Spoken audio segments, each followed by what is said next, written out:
be here. I appreciate all the support we get from Chief Cheney and Sheriff Weatherford. They've actually approved a large amount of training for us on all these different subjects I work in. Unfortunately, it costs a lot of money, but it's all training that has been very useful. We hope we never have to use some of it, particularly having to do with this team here. The first team I'm going to cover is our disaster response team. In 2010, Chief Cheney identified the jail had a severe deficiency in emergency planning. We had zero policy and procedure. Basically, we were doing very basic fire drills every month that were required by the state. There was nothing. So he identified this with, I just lost myself here. There was minimal planning or written policy for the response to and recovery from any disastrous situation. So if we had a tornado hit, a flood, like we had in 2005 with the flooding, or 2010, I'm sorry, we had no policy and procedure in place to address this. Because of Chief Cheney, we now have this in place. In a measure intended to bridge this gap, the foundation for the Sumner County Sheriff's Office Correctional Disaster Response Team was laid. Initially, this team consisted of a handful of dedicated administrators, supervisors, and corrections officers. So initially, the team consisted of Ms. Trout, our jail captain, Captain Doug Tanner, myself. We had another sergeant, and maybe a handful of officers involved. The team has since grown to a 35-member light search and rescue and recovery team. Officers have attended numerous training sessions. This is one of our training sessions, I think last year. Right behind the jail, we have an abandoned house that we use for a training structure. We'll run a smokehouse out there, get the officers set up with their SCBAs, and then they'll have to search this building, recover any victims that we put in the building for the training purposes. And this is all training, so if we ever have to deploy to the jail for this purpose, these officers know how to respond. Currently, the team is comprised of the following staff: jail administrator, jail captain, 2 lieutenants, 3 jail sergeants, and 30 correctional officers. The team is also supported by administrative staff from throughout the jail. We have records personnel, kitchen personnel, because even if a tornado hits, we still got to feed the inmates. We have medical staff that are prepared to back us up and assist us as needed. The Corrections Special Operations Response Team is also attached permanently to the Disaster Response Team to provide tactical support if needed. Both teams conduct training together in order to be able to support each other in their individual roles. So effectively, our SORT team is coupled with us. SORT team is a tactical response team. Anytime we have a highly volatile situation involving maybe a riot, any type of major violent situation, we will call in a SORT team. The DRT team can also be called in to provide support to that mission, whether it be providing perimeter security posts, providing equipment, providing transport of inmates. And the opposite is true. If we have to deploy the disaster response team for a major disaster situation, the SORT team can also be called in to back us up and assist us with some of the same functions. There may be a time when we have a major situation, fire, flood, whatever the case may be, and the inmates decide to take advantage of that. So we want the SORT team there as well to respond to those types of situations. Portions of the team can be activated for lower level emergencies, or the entire team can be deployed for larger events. Doesn't matter what the event, we may deploy 2 officers, we may deploy 35 officers. It depends on the type of situation and how many officers we deem are necessary for that situation. The team can also be activated to support EMA for community emergencies by the sheriff at the request of the EMA director. This is our basic breakdown. At the top, we have the jail administrator, jail captain. We have a safety officer. I'm the team commander. We have an operations officer. Below the operations officer here, we have a communications officer. And we have 4 operational teams. These are our emergency response teams. These are the teams that, if we have a building collapse, these are the officers that are going to go ahead and search that building. Try to recover as many inmates as we can, as many staff as we can. They will help directly with the fire department and EMS. They know the building where the fire department and EMS do not know the building.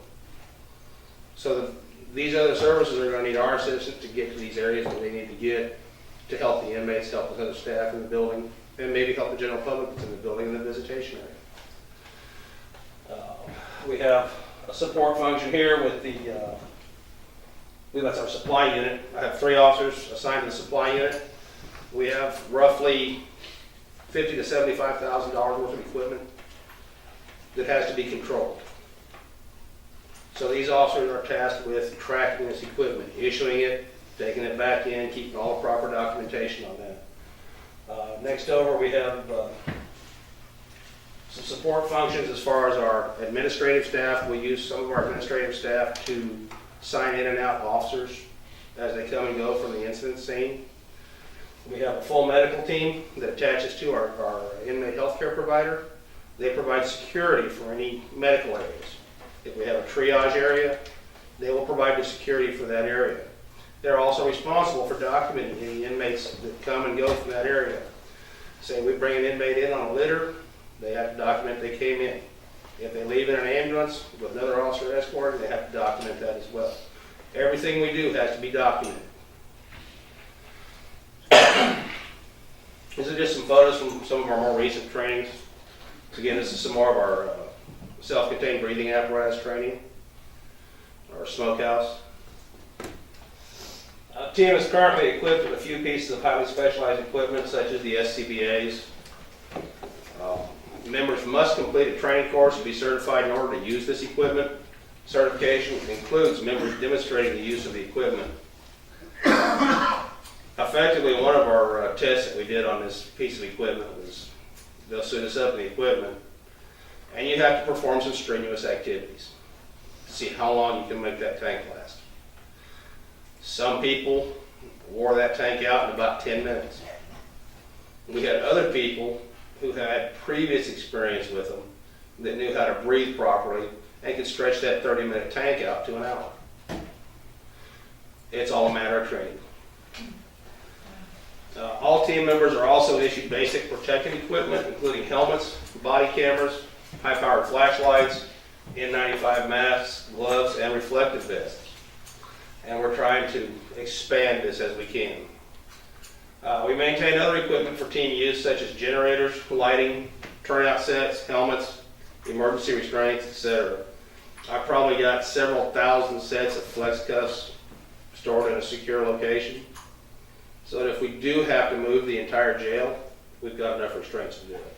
We could probably move the jail several times over with what we have. All members are required to complete training through FEMA. Some team members are FEMA Community Emergency Response Team instructors. We did that course about 3 years ago. I think I'm down to about 3 of us that are certified to teach it now.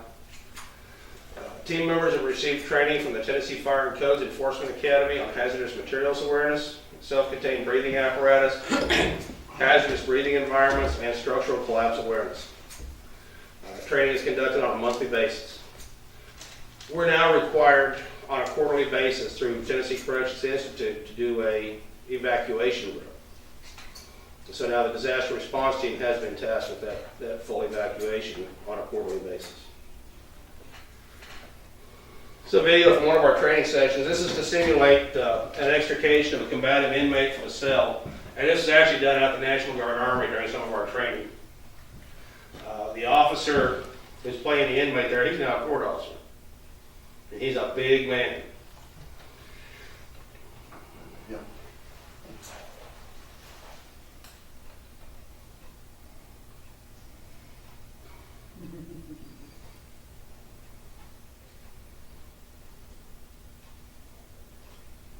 Now, could you imagine having a 30-pound air pack on your back and trying to control a 300-pound man?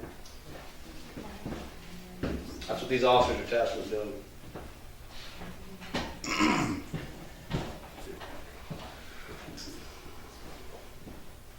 That tank goes pretty quick, yeah. It does. It does. I can burn one of those tanks up in about 15 minutes. Yeah.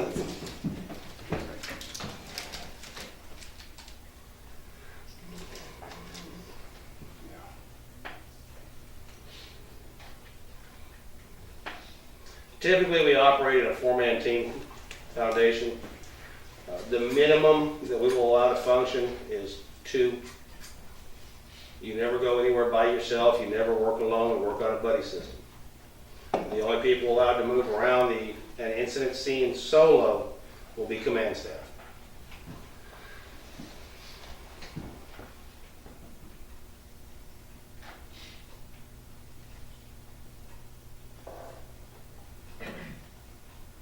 Is there no sound on purpose, or you just gonna I have? just don't think we have the sound turned on right now. There's really not a lot of sound to this one other than a lot of grunting and groaning.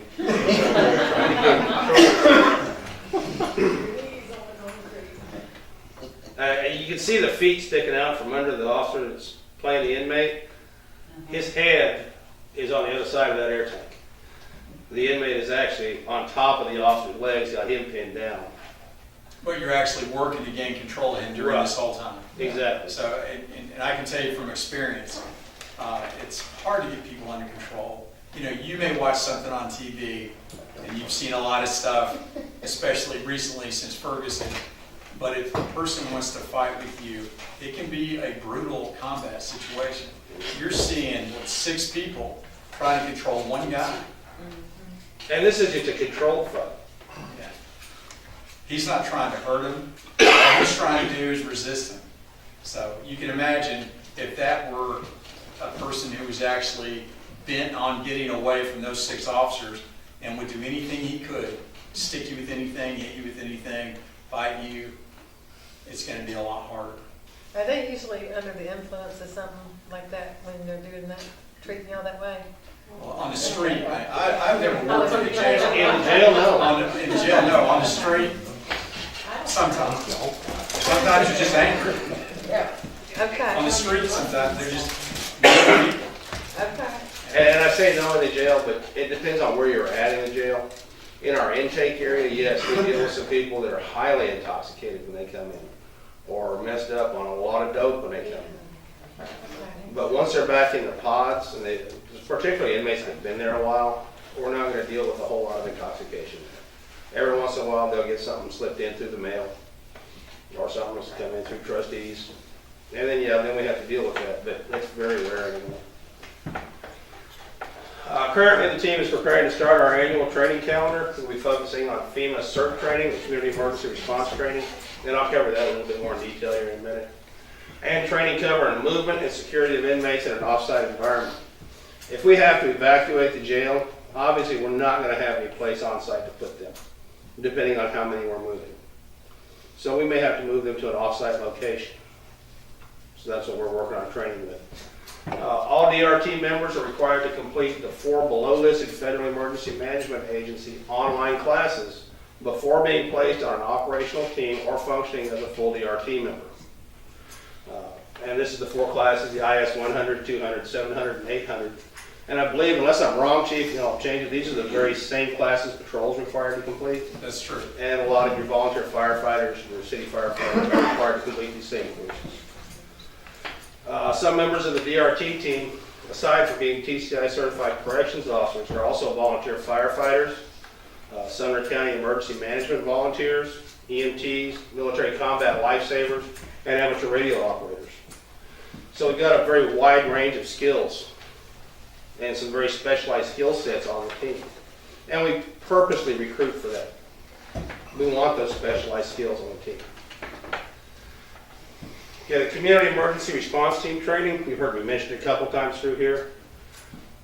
This program educates people about disaster preparedness for hazards that may impact their area and trains them in basic disaster response skills such as fire safety, light search and rescue, team organization, disaster psychology, and disaster medical operations. This training gives all of our DRT members a basic understanding and ability to function as a member of a team. This also gives us a good foundation to base future training on. Some of these classes are taught by Sumner County Emergency Management personnel. Sumner EMA did our instructor course, and I'm trying to get Ken to set us up another instructor course. The Sumner County Jail currently holds agreements with several surrounding counties to house our inmates in the event that we must evacuate the jail for an extended period. Agreements are also currently in force with the Gallatin Parks Department for the use of local parks as evacuation staging sites. Some local businesses have also entered into agreements for the use of large buildings in order to house inmates in the case of a total evacuation. So if we're evacuating and the weather's foul, we can't put the inmates outside. We have access to several large buildings in different areas of the county where we can move these inmates to and have a secured area, or fairly secure area, as long as we can maintain the staffing levels to keep it secure. Tennessee Department of Corrections is required by law to respond within 72 hours of evacuation to relocate any TDOC inmates that we are housing to TDOC facilities. So if we have a lot of state inmates at the time, they're required within 72 hours to get us a bus there and get those inmates off our hands. You're absolutely right. You are absolutely right. Especially when you're going, I've worked several major disasters on the West Coast, and there are times when we went 72 hours straight through, nonstop, no sleep, and it's a very long time. Our current food service vendor has signed an agreement to provide a refrigerated trailer and emergency water and food items during a disaster event that affects the jail. Our current inmate health care provider, Southern Health Partners, has agreed to provide additional nursing staff in the event of a disaster. Now, Southern Health Partners actually has contracts with other jails all around us. So they have no problem pulling staff from those jails if we need it to augment our nursing staff. Finally, we hold an agreement with the Sumner County Schools Transportation Section for buses and drivers to transport staff and inmates in the event we must evacuate the jail. They also provide buses that we can train officers in searching, securing, loading, and unloading the buses. And you'd be amazed at the questions I get from my officers when we pull a bus up there. Well, why can't the inmates just walk up there? Well, let me shackle and handcuff you with the belly chain, and we'll see if you can walk up on that bus by yourself. It's not possible. So we have to train the officers in how to do it, how to get the inmates on their safety, how to secure that bus, how to set a perimeter around it to keep other people from getting on the bus. A lot of different things that most people don't think about that we have to cover, a lot of bases we have to cover on that. How are we going to escort those buses once they're loaded? How are we going to secure it once it gets to its destination? They also have the capability to provide buses with handicap access. Do you get a lot of handicap patients? Not a lot, but we get enough that if we had to evacuate, we'd more than likely have to have one or two small handicap buses to get them out. We get enough that would be physically unable to walk these stairs up into the bus that it would justify it. Is my video not going to work?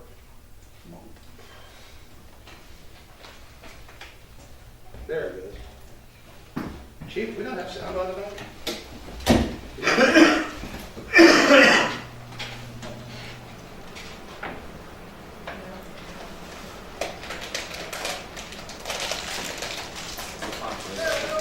There we go.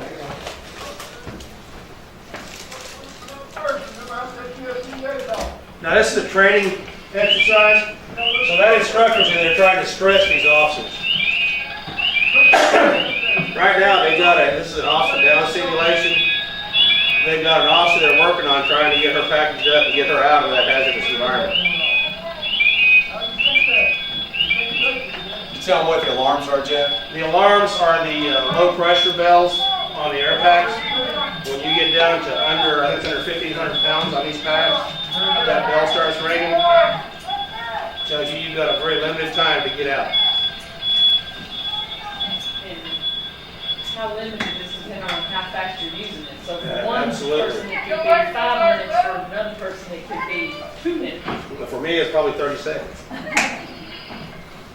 How do you spin it? But now, when we do these training exercises like this, these officers actually have to search this building with absolutely no light. We do not allow the use of flashlights or headlamps until they've located the victim in the Your hand building. on the shoulder strap, big guy. Why is that? We don't want them dependent on the flashlights. And if we get into a major situation, they get inside, flashlight goes dead, they still need to be able to get out. So we don't want them to be dependent on that flashlight. We want them to know how to feel their way, how to work their way out without the use of the water. In a major catastrophe, like I said, tornadoes that came through. Yes, we have a backup generator, but if the power goes down, if we take a hit from a tornado or a tornado throws something into our generator, that building gets dark about that fast. And it's scary dark. You can't see your hand in front of your face. But we just don't want it to be dependent on it. That way, when they do have that flashlight, it's that much easier for them to do what they have to do. Deployment. The team is designed as an all-hazards team and can be deployed in I can't talk tonight, Chief. It's all Mark's fault. Where's Mark at? Can be deployed for any type of disaster or emergency situation. These emergencies can include tornado, flood, fire, structural collapse, failure of utilities, hazardous material spill, blizzard. I can see a blizzard in Tennessee. I've never seen one since I've been here.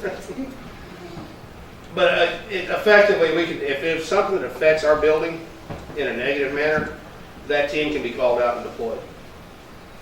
Like I said, we've got a lot of equipment. Lights go out. We can deploy generators in the rec yard areas to light up pods. We can deploy generators around the perimeter of the building to provide exterior lighting. We have communications equipment. We actually now have access to secure digital communications if we need it. Of course, we have to go through chief and sheriff and EMA to get that brought to us, but we do have access to it. Effectively, the team can deploy for any incident or event, natural or man-made, that requires an organized response by Sumner County in order to protect life, public health, and safety. Yes, Does ma'am. that mean that you're not just working in the jail, you could be called for something else? The EMA director can call the sheriff and request us to the sheriff for a community need. But that would have to, like I said, have to go through the sheriff, be approved. Once deployed, the team is responsible for any and all search, rescue, and recovery functions, and coordination with outside agencies in order to get emergency responders and equipment to the areas they are needed. The team will be the major command, control, and communication structure for other corrections officers employed by SCSO who are involved in an incident and will provide communication with outside agencies. If an evacuation is necessary, the team will coordinate the movement of all inmates that must be moved from the jail. Okay, you think about it, 832 inmates. 35 officers are not going to be able to move 832 inmates. 160 officers are going to have a hard time doing it. So in a situation like that, we're going to take a DRT team member and we're going to assign them with 3 or 4 corrections officers that are non-DRT. That officer will be that team leader, regardless of his rank or the rank of anybody else on that team. That officer is the team leader. That officer will coordinate through the operations officer who will coordinate with me, and then I go on up the chain with it. That's where we get our command and control. That way we maintain control of what happens, who does it, and when it gets done. If an evacuation is necessary, the team will coordinate the movement of all inmates that must be moved from the jail. And like I said, we have to document everything. We have to maintain positive control of all the inmates. Evacuation of jail is a huge undertaking for any team. This could require the movement of over 800 inmates. This would include the movement of all inmate records, medication, healthcare services, food service, and any service that the jail provides for the inmates. Certain services are going to be suspended once we have to move. Religious services will be suspended. Homeward bound program would be suspended, just because we're not going to be able to do that from an alternate location. At least not in a safe manner. Staff must also be coordinated at the jail and at all evacuation sites. Okay, if we have I always have to think in worst case scenarios. People at the jail sometimes tend to say, well, you run around telling everybody the sky's falling. Well, no, I'm not saying the sky's falling. I'm saying this guy might fall in the future, and we have to be prepared for it if it does. So that's the way our team works. We think of worst case scenarios. That way, when it comes up and it's not a worst case scenario, I'm all happy. It's going to be much easier to deal with. But if we do take a direct hit from a tornado, we're going to have to secure that building. Even if we got all the inmates out, we got to keep the looky-loos out of that building. We don't want somebody going up there and getting hurt by falling debris. We don't want somebody going up in there and taking pictures, because they may take pictures of something that doesn't need to be put out to the press or the internet. You know, if one of my officers is laying there dead, or we have an inmate laying there dead, I don't want somebody walking up snapping a picture of that and putting it on Facebook. I would be highly upset about that. So the sheriff, so the chief. So we have to prevent that. That's part of our job. In addition to roving patrols in the areas that inmates are housed, there must also be other security posts manned, such as perimeter security and observation posts. Some of these posts may be armed officers, some of them may be unarmed officers. It's going to depend on how much inmate contact they have. If they have no inmate contact, they're on an exterior perimeter area, more than likely they will be an armed officer. Whether it be a deputy, an officer from an outside agency, or one of our corrections officers. Security during these times will be greatly elevated from what it would be during normal operations. Effectively, anything inside that perimeter is not going to move without being challenged. We're going to know what's moving in that perimeter and why they're moving. Does anybody have any questions at this point? Yes. In the event that you have a total loss of power, do you guys go into the snap count right away, or do you wait a couple hours for it to come back on? We go into an immediate lockdown and then a full formal count. We have to account for all the inmates before we do anything else. What's the time differential for when the power goes out to the auxiliary generators kick in? 20 seconds. Yeah, so it's not long. No, before I you mean just- if he had absolutely nothing going on. Oh, okay, like a Do you tornado. start evacuation at that point? Well, now, if our power drops and we go to emergency generator, we automatically go to a full lockdown anyway at that point. If we lose full power, we'll probably, unless there's a threat of some type to our building, we're probably not going to evacuate. We're going to try to get some alternative lighting in there so we can still maintain the security of our inmates, still function at what we have to do. Of course, like I said, we'll suspend some services. You know, religious service, educational, homeward bound, such as that will all be suspended until we're back to normal operations. How are you gonna have a lockdown if all your power is shut down? We can manually key all doors. Manually key 800 and some cells? Now, it's about, what, a third of that cell-wise? Yeah. There's 24 cells in each pod. And there are fire keys on every tower in secured locations where the officers can get these fire keys. And that's why we keep the officers trained the way we do. Yes, sir. How well are the jails built to be able to withstand, say, a tornado if it comes through like we had so many that year? I'm not an engineer. What I can tell you from what I've been told, our direct policy and procedure right now is that we have a tornado bearing down on the jail. We are to move all of the inmates to the interior day room areas. And the way I understand it, the building is designed so if it takes a direct hit, it may peel the skin off the outside of the building, but the remaining portion of the building will withstand a pretty heavy hit. But once they're inside that day room, that puts two walls between them and the tornado. It's something to think about. Take away all these things that he just told you about. And imagine that we're sitting here right now and we don't have any of this in place like we were 4 years ago. And a tornado hits, we're going to have to be doing a lot of thinking on our feet to get all those people taken care of and to keep you safe. That's the other thing, because although a lot of inmates are nice people, they're people with some bad habits and bad problems, not all of them are like that. Some of them are very dangerous people, and that you just can't let back out into society to have free reign. So getting this in place to me was imperative, and in a conversation with Jeff Elliott, who's the director of the Tennessee Fire Academy, was it 3 years ago, they did a training. He said that as far as he knew, we were the only sheriff's office in the state that called for them to come and give this type of training so that we have something like this in place. And he was really commending us for the forethought to make such preparations. Because no matter how you slice it, it's our responsibility to protect you, and it's our responsibility to protect the inmates. So I think this has been a great plan, and Jack and all the other people have done an incredible job of getting it implemented. We enjoy it too. The training's fun. I mean, it's a lot of fun. You get out there, you get sweaty, but we enjoy the training. And just a side note, when the sheriff took over and I became over the jail, I was given the plan, and we had a fire plan.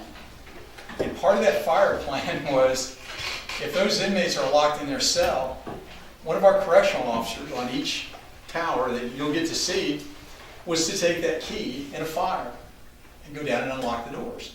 Now you think about it. Has anybody ever been in a fire?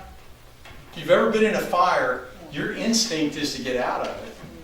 So you think about what's going to happen. Nobody's going to go down and lock it. There were no mechanisms in place for them to do it.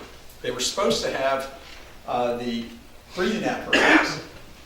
Those are in place now. On every area, they have access to the equipment so they can go down there and do that if that's part of their job. But not many of us would be able to do that. I don't think I could. I don't think I could fight for my breath and run down and unlock. How many rooms? 24 in a pod. 24 in a pod. 12 pods. You got a bunch of pods. So I guess if you're really fast. I'm not that fast anymore, Chief. All right, if y'all want to take a 5 or 10 minute break, and then we'll start with the next one. You got another question? I just was thinking about the earthquake situation where they keep doing training and stuff for West Tennessee. Yeah. There's a slight chance, or what, 10% chance for that fault line? Yes. Same plan here. Exact same plan that we have. It's in place from our officers' response to the communication response to everything. Everything is in place to take care of you and them. If you remember the tornado that we had in 06, yeah. Now, we had a lot of help, and none of it was called for. I mean, I was here before I could get out to where we had some officers just screaming for some help. I got passed by Lebanon police, I got passed by Highway Patrol, we had everybody coming in, but it took a while to get all that coordinated. Yeah, it was just a load of officers out in the jail that night too. yeah. But y'all don't get pulled from the jail unless, for another disaster situation, say in the community, unless it is an extreme. It would have to be extreme, right? Right. I'm sitting here Our- thinking, okay. Our first earthquake. concern is those inmates. Right. And we're actually set up to be self-supported for up to 72 hours. Because we know we can't depend on other agencies to come and help us at that point. They're going to have the community to worry about. But they could pull out the 35 people because they're spread out they're on 12-hour shifts, they're Right. spread out over 4 shifts. Correct. So it's not going to kill every shift to pull those people out if it were an emergency for the citizens and the sheriff, approved it and sent it. So just another resource. And even then, we probably wouldn't pull the whole 35-minute team. If the MA's calling us for help, they're going to want probably some of our command structure and our 4 emergency response teams. They're not going to want our medical teams, our supply team. So we would probably just pull a portion of our command structure and our 4 operational teams. Does our county, have enough emergency response teams for any kind of disaster to be able to handle it so you don't get pulled out? Yes, I think so. I think when the tornado hit, that proved it. That is. Yes, but I mean, there were places that we got to that we were the first ones, but it was because we had a faster response. But later in the night, what that happened, 2:33, something like that. Right at shift, By 2 o'clock. 2 o'clock in the morning, I had a team. We were in Hendersonville, and houses had already been, search and rescue had already been done. So Yeah, it was good. It was a good response from all the emergency services. I think '06 was a major wake-up call for the whole county. Was, yeah. Any other questions? Well, thank you.